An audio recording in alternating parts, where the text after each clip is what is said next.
The morning bell echoed through Lincoln High School, signaling another day of classes, chatter, and chaos. Students flooded the hallways, clutching coffee cups and backpacks, their laughter bouncing off the lockers. Among them walked Malik Johnson, a quiet 17-year-old senior with calm eyes and an easygoing smile. He carried himself with a grace that seemed almost unusual for a teenager, calm, balanced, and deeply composed. Malik had transferred to Lincoln High only 3 months ago, moving from Atlanta after his mother accepted a new job. He didn't know many people yet, and being one of the few black students in a mostly white suburban school, he could feel the eyes that followed him in the hallways. Some were curious, others cautious, and a few were downright hostile. One of those hostile pairs of eyes belonged to Blake Turner, the school's star football player and self-proclaimed king of the hallways. Blake had the swagger, the popularity, and unfortunately,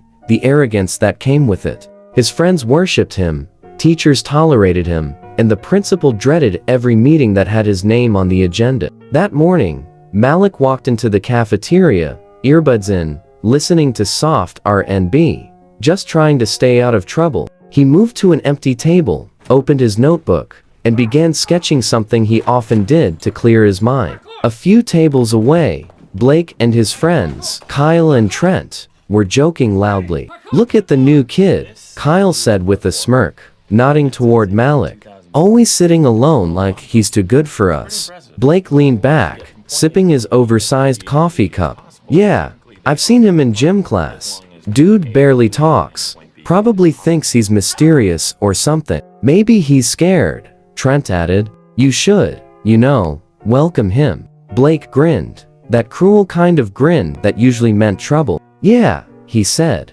standing up. "Let's give him a warm welcome." Malik noticed Blake approaching, but didn't flinch. His instincts, honed through years of Taekwondo training, immediately registered the posture overconfident, dominant, someone used to getting their way. But Malik wasn't there to fight. He lowered his gaze, hoping the guy would just walk past. No such luck. "Hey," Blake said, standing over Malik's table. "You're the new guy, right? Malik something?"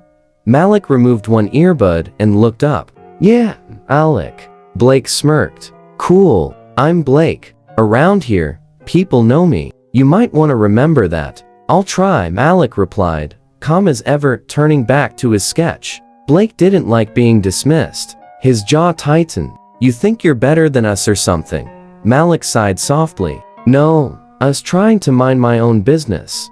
The cafeteria had gone quieter now, with several students watching. Blake's friends were grinning, sensing drama. Blake looked around, then smirked. "You like coffee?" he asked, lifting his cup. Malik frowned slightly, sensing what was coming. "Don't." But Blake didn't care. He tilted the cup and poured the steaming coffee right over Malik's head. A collective gasp filled the room. Malik froze for a moment as the hot liquid soaked his hoodie and dripped down his neck. He inhaled sharply, his jaw tightened not from pain, but from restraint. Blake laughed. "Guess you're not that cool anymore." Malik stood up slowly. His chair scraped the floor with a long, deliberate sound. When he looked at Blake, his eyes were different now. Focused, still, blinking. The room held its breath. "Are you done?" Malik asked quietly. Blake grinned. "What, you gonna cry?" Malik said nothing. He simply reached for a napkin, wiped his face, and turned to leave. The crowd parted as he walked out, leaving Blake's laughter echoing behind him. But what none of them knew was that Malik wasn't walking away because he was scared. He was walking away because he was trained to control himself to avoid unnecessary fights. Because Malik Johnson wasn't just another quiet new kid.